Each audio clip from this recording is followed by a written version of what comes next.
शयनम् श्रवणपटे यतिवरा महावाक्य जनार्दन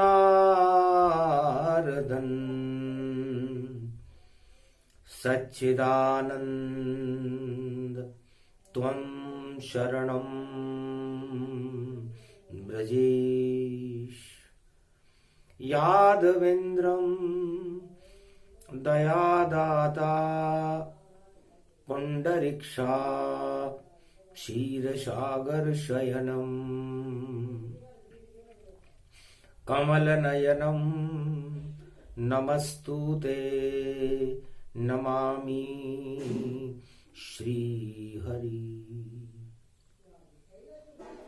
धैर्य से जिसको धारण किया जाता है, कर्णपटुओं से जिनका पान किया जाता है, ऐसे सच्चिदानंद भगवान श्री यादवेंद्र सरकार को मैं नित्य ही चिंतन करता हूँ, नमन करता हूँ, जिनको नमन करने से मंगल आदि मंगल तो हो ही जाते हैं, साथ ही में बहुत बड़ा बल मिलता है मनुष्य को। गौरव रूप गुरु में जाना, श्री कृष्ण गुरु में माना, आद्य गुरु श्री कृष्ण मुरारी, जमुना तट पर रास बिहारी। रास को रसइयो शाम, नाच को नचइयो शाम, ब्रज में घूम रहो गलियन में, और छाछ को लुटइयो शाम, माखन मिश्री खावे शाम, और गोप ग्वाल नचावे शाम, ब्रज में गैया को चरावे शाम, ऐसो शाम शाम है। अरे यदुवंश रूप गति 16 कला अवतार जानो, और गुजरिया की मटकिया फोड़ फोड़ जावे शाम, ऐसो शाम शाम शाम, जमुना भी शाम शाम, और शाम खड़ो जमुना तट हो गयो ब्रज शाम शाम। शाम रंग में रंग गयो ब्रजयो, शाम ही शाम दिखायो, ऐसो शाम यु ब्रज में आयो। गोप ग्वाल जमुना ये सारी, और राधे शाम दिखायो, पूरो ब्रज ही शाम हो गयो, जब से शाम यहाँ आयो, और अंधियारो प्रकाशमय जान। भगवान श्री कृष्ण वेद व्यास कहते हैं जगत गुरु हैं, और सारे त्रिलोक की श्यामलता को अपने अंदर समेट करके सत्य का प्रकाश करने वाले भगवान श्याम सुंदर है। त्रिलोक में उनकी सुंदरता, चंद्रमा भी उनके आगे फीका पड़ता है। कामदेव शर्मा जाते हैं, काली मां के अंदर लाली मां है, जिसे गीता कहते हैं। तो ब्रज में छाई काली मां, और फैली लाली मां आए, शाम वहां पर आ गए तो अंधकार हट जाए। तो वेद व्यास जी से पूछा, संजय वाणी कर रहे, और पूछा प्रश्न एक जान, भारत के आगे महा और कौन लगावे आम। संजय ने जो वाणी करते थे आज से 5686 वर्ष पहले, जिन्होंने गीता का संपादन किया, संजय उवाच, वेद व्यास जी से पूछा, महाराज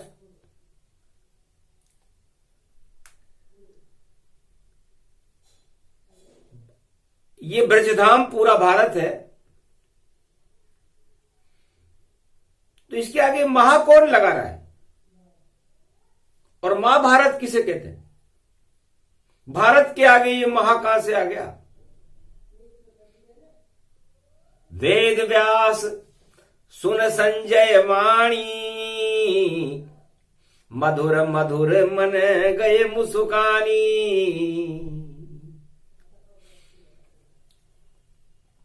जब भी भारत के आगे महाशब्द लग जावेगा, मद और घमंड चढ़े भारत और हाहाकार दिखावेगा। जब ऐसा युग आता है चारों युग के माय, तब महाभारत होता है वेद व्यास बतुलाए। जब कोई चक्रवर्ती सम्राट जो अपनी ख्याति फैलाने के लिए भारत के आगे वहां लगा देता है और अपने आप को महान बताने लगता है, तब महाभारत होता है। और ये महाभारत द्वापर युग में भगवान कृष्ण के सामने दुर्योधन और धृतराष्ट्र ने करने का प्रयास किया। हस्तिनापुर कुरुक्षेत्र को और बना दिया रे मैदान, महाभारत उसमें हुआ हारी कौरव संतान। पूरे त्रिलोक पूरे विश्व की और सेना दुर्योधन लाया, सब ताम झाम वहां खड़े किए, अपना महाकौशल दिखलाया। ये मेरा महाकौशल है। मेरे पिता धृतराष्ट्र हैं, हस्तिनापुर के चक्रवर्ती सम्राट हैं, और हमारे पास ये सेना है। मैं उनका लड़का हूं, दुर्योधन, युवराज हूं।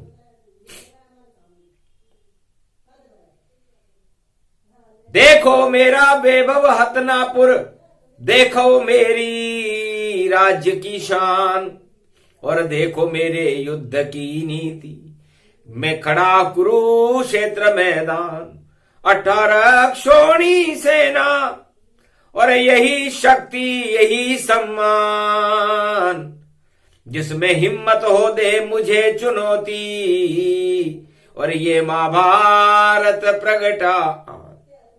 ऐसे महाभारत हुआ संजय। अभी तुम पूरी गीता भी सुनोगे, लिखोगे भी सही, वाणी में भगवान कृष्ण की चरित्रावली को देखोगे और ये देखोगे कि ये महाभारत शुरू कहां से होता है। ये तो एक लीला है भगवान की, जिसे कुरुक्षेत्र में भगवान दिखाएंगे, लेकिन महाभारत की शुरुआत कहां से होती है? आत्मा का जन्म कहां से होता है? और आत्मा में गीता कहां से आती है? और महाभारत कहां होता है?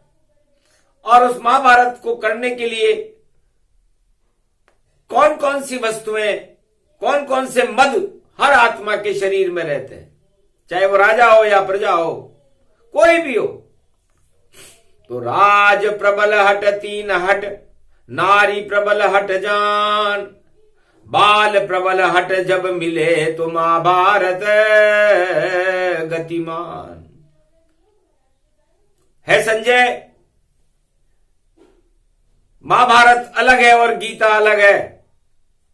आज भेद बता रहे वेद व्यास, महाभारत किसको कहते हैं, कैसे होता है महाभारत, और गीता अमृत देते हैं। तो गीता अमृत जानिए, महाभारत दुशासन जान। हर आत्मा में हर पल होता रहता महाभारत ये मान। एक सुई की नोक के ऊपर एक दूध की बूंद ले लो, उसके 1 अरब हिस्से कर लो, उस 1 अरबवां हिस्सा आपकी आत्मा है संजय। अब सोचो, छोटी सी कितनी छोटी होगी, बड़े बड़े दूरदर्शी यंत्रों से भी उसको देखा नहीं जा सकता, उसको बनाया नहीं जा सकता, उसको हटाया नहीं जा सकता, जब तक ईश्वर की कृपा और आत्मा होए प्रकाश। आत्मा को गीता कहे बोले वेद मुनि व्यास। यह आत्मा ही गीता का स्वरूप है। इसके अंदर आके मतलब आकर्षण है और तमा का मतलब अंधकार है। तो यदि आपने अपनी आत्मा के अंदर भोगों का अंधकार भर लिया तो आपकी आत्मा निर्बल हो जाएगी और महाभारत शुरू हो जाएगा। 10 इंद्रियां करती महाभारत और उसमें अर्जुन और है पारत, उसके सारथ कृष्ण भगवाना और आत्मा को ही कृष्ण में माना। तो आत्मा और परमात्मा और बीच रहे नहीं कोई, उसको गीता कहते हैं तब ही मुक्ति होए। तो आत्मा और परमात्मा के बीच में जब कोई नहीं रहता तो बैतरणी नदी से वह आत्मा मुक्त होकर परमात्मा के पास चली जाती है, उसे गीता कहते हैं। और जब आत्मा और परमात्मा के बीच में 10 इंद्रियों के भोग आ जाते हैं, मन मतांग हो जाता है, तो महाभारत होता है। क्योंकि मन तो इच्छा जानिए और 8 प्रबल मदताएं, भोगों में फंसे आत्मा तो महाभारत हो ही जाए। सियावर रामचंद्र शंकर हरिओम।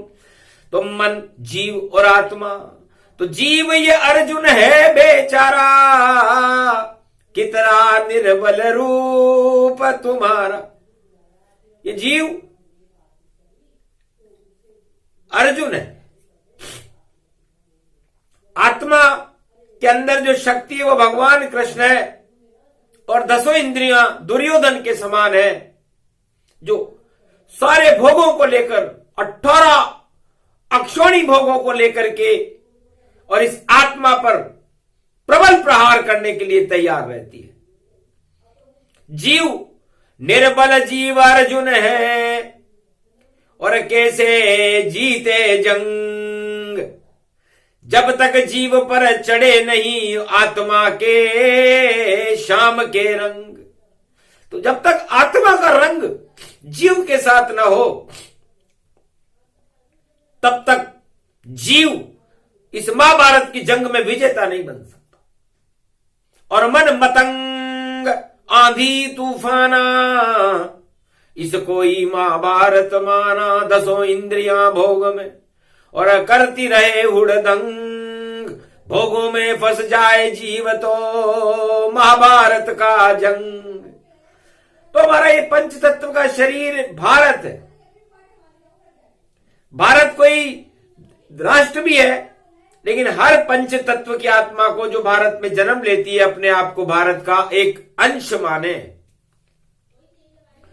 और जब उस भारत के ऊपर ये मन और ये 10 इंद्रियां हमला करती है और जंग करती है, भोगों के लिए जंग होता है, राज ताज और सत्ता के लिए जंग होता है, तो महाभारत हो जाता है।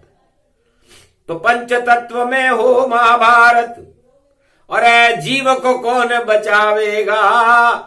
श्री कृष्ण जब तक कृपा न करे अर्जुन जीत न पावेगा। अरे भोगों से लड़ना महाभारत और कृष्ण ही तुम्हें सिखावेगा। इसको गीता कहते संजय, ये वेद व्यास समझावेगा। वेद में नहीं कोई ईश्वर शक्ति, वहां शब्द ही होते हैं। निराकार परम ब्रह्म उसमें खेद न होते हैं। शब्दों की शक्ति है वेद और 4 वेद प्रगटाते हैं। 4 चतुर्भुज नारायण की शक्ति वहां बतलाते हैं। जिसके साथ हो नारायण वह विजय विजय और विजय हो पाए। बाकी कितना घमासान हो कौरव सारे हार के जाए।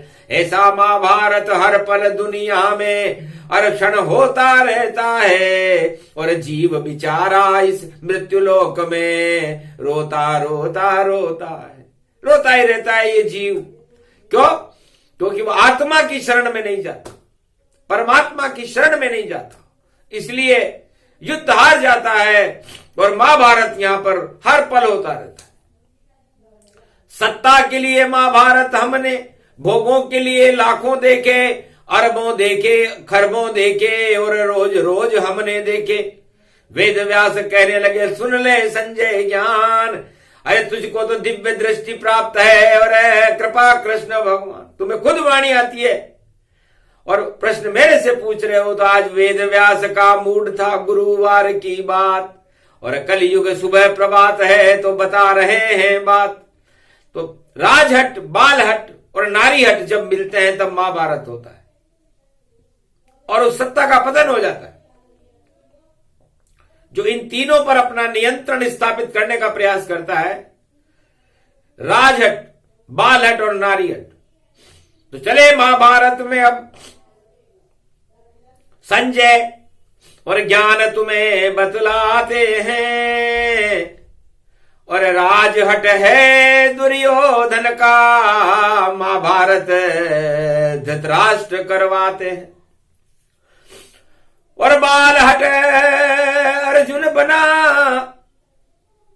और धक्का दिया निकाल, पांचों पांडव देखते रह गए और आया द्वापर काल। और नारीहट था द्रौपदी का जिसका चीर खिंचाए, तीनों हट जब मिले हतनापुर तो महाभारत हो ही जाए। तो ये तीन हट हस्तिनापुर के अंदर मिले थे। हस्तिनापुर का मतलब क्या होता है, वेद व्यास समझा रहे। हस्त का मतलब हाथी से होता है और हस्त का मतलब हाथ भी होते हैं। तो कर्म प्रधान विश्व करी राखा, जैसे कर्म वैसे फल चाखा। तो इन हाथों से आप यदि शुभ काम करेंगे तो आपको शुभ फल मिलेगा। पुरुषारथ बिन जीव दुखारा, देव देव आलसी पुकारा। और आप इन हाथों से पूरे संसार में शांति की स्थापना कर सकते हो और आप इन्हीं हाथों से सारे संसार का नक्शा बदल करके उस दुनिया को ही तबाह कर सकते हो, जैसा दुर्योधन और धृतराष्ट्र ने द्वापर युग में किया। तो महाभारत घमसान हो गया, सेना 18 आई और एक तरफ खड़े हैं धृतराष्ट्र दुर्योधन, एक तरफ है यदुराई, एक तरफ 5 अक्षौणी सेना। और उसे देख भीष्म घबराई, द्रोण घबरा गए, कर्ण घबरा गया, दुर्योधन आफत आई। फिर भी अट्टहास करे और दुर्योधन युवराज, अरे जीतेंगे हम युद्ध को और हम ही करेंगे राज। इतना घमंड था कि हस्तिनापुर का राज हम ही करेंगे। साम दाम दंड भेद चारों नीति लगाए और सारे विदेश की सेना लेकर हस्तिनापुर में आए। हंसे कृष्ण भगवान यदुराई, बालन बाको अर्जुन पाई। सारी हैकड़ी निकल जाएगी, हारे युद्ध तमाम, महाभारत नहीं होने दूंगा, चाहे कितना करो घमसान। यहां होएगी शांति, कौरव हारे जाए, पांडव राज भारत में होगा, धर्मराज कहलाए। जब देखा कि सत्ता के मोह में सारा संसार फंसा हुआ है, पूरा हस्तिनापुर फंसा हुआ है, बड़े बड़े सम्राट फंसे हुए हैं, दुर्योधन फंसा हुआ है, बड़े बड़े गुरु फंसे हुए हैं, द्रोण भीष्म बड़े बड़े गुरु, और फंसे मोह की चाल और कुरु वंश की रक्षा करने के लिए और काम करे तत्काल। सारे नियम ताक में रखकर और बजा युद्ध का बाजा, अरे दुर्योधन ही रहे यहां पर हस्तिनापुर का राजा। कृष्ण ने कहा ऐसा नहीं हो सकता, चाहे 36 अक्षौणी लाओ, अरे राजा तो अब धर्म बनेगा और धर्म का राज चलाओ। तो ये धर्म का राज बना। तो है संजय, कृष्ण लाए हथियार नहीं और सुंदर किया प्रयोग। चंद्रवंश में कृष्ण है तो अमृत रूपी योग, अमृत उनके पास रहता है। भगवान कृष्ण ने सोचा कि भारत तो क्षीर सागर है। राम जी तो 14 वर्ष तक वनवास में गए थे, भगवान कृष्ण के पास इतना समय नहीं था और ऐसे रावण जैसे राजा भी नहीं थे। सब राजा राजमोह में फंसे हुए थे कि सत्ता हमें किसी भी तरह मिले, कानून से मिले, छल से मिले, बल से मिले, कल से मिले, मगर हम राजा रहेंगे। महाभारत का मुख्य कारण यह था। और भगवान कृष्ण श्याम रंग में खड़े हुए तो काली जिनकी चालें देखो, काले कपट कपट गति पाए, काला काला रूप बनाया, भारत को काला कर जाए। ऐसे समय 5600 वर्ष पहले और काला काल बन के वाय श्याम बन गए कृष्ण देखो, और खड़े युद्ध स्थल में जाए, कुरुक्षेत्र मैदान खड़े हैं, खड़े श्याम मन ही मुस्काए, सारा काला यहीं हटा दूं और काला काल रूप गति पाए, काल कर्म की गति भवानी, जिसको रोक नहीं कोई पाए। महाभारत जब होने लगा, रूप विराट कृष्ण बतलाए, अर्जुन को तब बचा लिया और पांडव राज दिया बनाए, धर्म राज स्थापन हो गई, कौरव सेना दई हराए। सारी कौरव सेना हार गई, सारा कालापन भगवान ने अपने ऊपर ले लिया। तो हर भक्त के पापों को भगवान कृष्ण आत्मा के अमृत से धो करके और अपने अंदर उस आत्मा को ले लेते हैं, जिसे मोक्ष कहते हैं। यही गीता जो अमृत का स्वरूप थी, पूरा अमृत भगवान कृष्ण ने गीता में बिखेर दिया। तो गीता कोई ग्रंथ नहीं, नहीं कोई ये वेद, और ये तो अमृत जानिए श्री कृष्ण का भेद। भगवान कृष्ण ने कहा कि गीता भी मैं ही बन गया, जगत गुरु भी मैं ही बन गया, कृष्ण भी मैं ही बन गया, और सारे अंधकार को हटा करके उस महाभारत का ही समापन समारोह कर दिया। चारों युगों में महाभारत होता है और महाभारत का अंत सुखद होता है, क्योंकि फिर भगवान कृष्ण का अमृत भारत में बरसने लगता है। आज से 5686 वर्ष पहले ये अमृत भगवान कृष्ण ने अपनी वाणी से कुरुक्षेत्र युद्ध मैदान में बरसाया और सारी आत्माओं को अमर कर दिया। और इतना अमृत बरसा कि भारत में धर्म राज की स्थापना हुई। कुरुक्षेत्रे धर्म क्षेत्रे श्री कृष्ण प्रथम वंदिते, चरणारविंदम शरणागतम श्री कृष्ण जगत गुरु नमामयम। हे भगवान श्री कृष्ण, आप जगत गुरु हैं। आज गुरुवार का दिन है और 30 तारीख है, तो कौरव वंश के आगे 0 लगा हुआ है और तीनों जगत गुरुओं के आगे 3 लगा हुआ है। और ये कलयुग की कालिमा है। गीता इस समय आप बोल रहे हैं, संजय का प्रश्न है और वेद व्यास उसका उत्तर दे रहे हैं वाणी में, और सारे इस भारत को ये वाणी सुनाई जा रही है। तो 3 शून्य का खेल है, 3 शून्य ही होए, कौरव सेना शून्य हो, पांडव सब धन्य होए। तो ये पांडव कलयुग में भी धन्य होंगे और कौरव कलयुग में भी शून्य होंगे। इसलिए 30 नवंबर अगहन जाना, और देखो मंगल भारत माना, सारे दंगल देत हटाई, कुरुक्षेत्र खड़े यदुराई। यही फैसला, यही योग है, यही शक्ति गुणगान, इसको गीता कहते हैं, गीता अमृत ज्ञान। तो गीता पढ़ने से नहीं, भरने से आती है। इसलिए गीता के अमृत को अपनी आत्मा में हर आत्मा को भरना चाहिए। गीता भगवान कृष्ण के गुणानुवाद नहीं है, उनकी चरित्रावली नहीं है। गीता वह यथार्थ है जो अधर्म को हटाने के लिए हर युग में भगवान कृष्ण 4 चतुर्भुज रूप बना करके उस अमृत को विश्व पर छड़क देते हैं और महाभारत को ही समाप्त करके अमृतमय भारत हो जाता है। महाभारत हट जाता है, अमृत भारत होए। कलयुग में भी ऐसा होगा जब अवतार कलंकी होए। तो संजय को वेद व्यास जी ने कहा कलंकी अवतार का मतलब क्या होता है? कलयुग के सारे कलंकों को धोने का काम कल के अवतार करेंगे। कलंक तो हर राजा के ऊपर है, ऐसा कोई राजा नहीं कलयुग है और जिसमें नहीं कलंक हो भर भर।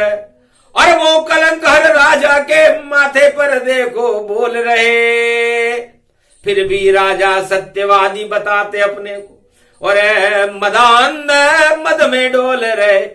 जब चढ़े मदा तो देखो महाभारत गदा गदा और गदा अदा में फंसा हुआ। भाई देखो श्री कृष्ण का रथ ये सजा हुआ। अर्जुन जीव बन के बैठा है पारत सारथ जान। सारे मद को हटा रहे हैं कलयुग में कृष्ण तो भगवान कृष्ण कलयुग में भी भारत के सारे मदों को हटा करके अमृत छिड़केंगे भारत में। होए धर्म का राज और शुभ शुभ शगुन होगा भारत में और महाभारत होगा समाप्त। अभी तो महाभारत चल रहा है। अगन के महीने में महाभारत नहीं चले तो कब चले? अगन का महीना ही अभी चल रहा है और पूरे अगन में महाभारत ही महाभारत है। और इसको रोकने के लिए भगवान कृष्ण खड़े हुए हैं, कलयुग में भी खड़े हुए हैं। इस समय वाणी में खड़े हुए कुरुक्षेत्र मैदान और अर्जुन बेटा कृष्ण के रथ में और पांडव रूप महान। कौरव करे घमशान युद्ध में योद्धा खड़े अपार। हार जाएगी कौरव सेना पांडव होगी जय जयकार। श्री कृष्ण का चले सुदर्शन और पांचजन्य की हुंकार। विजय होएगा भारत देखो विजय होए पांडव सरकार। तो पांडव सरकार की विजय होगी, धर्म की विजय होगी। अधर्म 3-0 से पराजित रहेगा। 3-0 शून्य शून्य सब शून्य शून्य वही शून्य ही गीता का है ज्ञान। इसी शून्य से भारत बनता इसी शून्य बनते भगवान। शून्य की शक्ति बड़ी बड़ी है पूरे है त्रिलोक ब्रह्मांड। सारे अणु शून्य में होते शून्य खड़े कृष्ण भगवान। अरे दानवता को शून्य करेंगे यही गीता का है ज्ञान। आत्मा भी ये शून्य ही जानो देखो प्रगटे हर इंसान। उसी शून्य से चलता है भाई पंच तत्व का ये मतवान। पंच तत्व की शक्ति गीता उसमें बैठे कृष्ण भगवान। तो ये शून्य है और ये शून्य गीता जब सुनाते हैं तो अधर्म शून्य हो जाता है और धर्म का पताका धर्म ध्वजा लहराने लगती है, उसे गीता कहते हैं।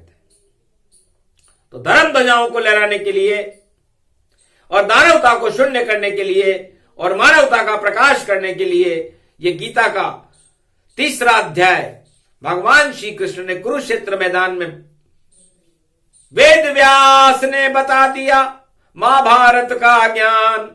गीता अलग महाभारत अलग, अलग कृष्ण भगवान, ये तीनों अलग अलग है। भगवान कृष्ण अलग है। गीता उनके द्वारा बोले गई शब्दावली है, अमृत चरित्रावली है और महाभारत दुर्योधन के द्वारा किया गया कुचक्र है। तो ऐसा इस समय भी हो रहा है। समय काल और देश काल और कलयुग काल ये जान। आज भी महाभारत भारत में और नहीं किसी को ज्ञान। तो अज्ञानता ही महाभारत और ज्ञान को गीता कहते हैं। जिसके अंदर होता है ज्ञान तो वो कृष्ण कृपा भर लेते हैं। तो कृष्ण कृपा भर लीजिए यही आत्मा ज्ञान। महाभारत को छोड़कर करो कृष्ण का ध्यान। ये प्रसंग पूरा हुआ सुने सुनाए कोई। कृष्ण कृपा उनको मिले और महाभारत क्षय होए। बोलो कृष्ण भगवान की, बोलो वेद व्यास भगवान, बोलो संजय वाणी मैया की, बोलो आज की आनंद की, बोलो पांडव सरकार की।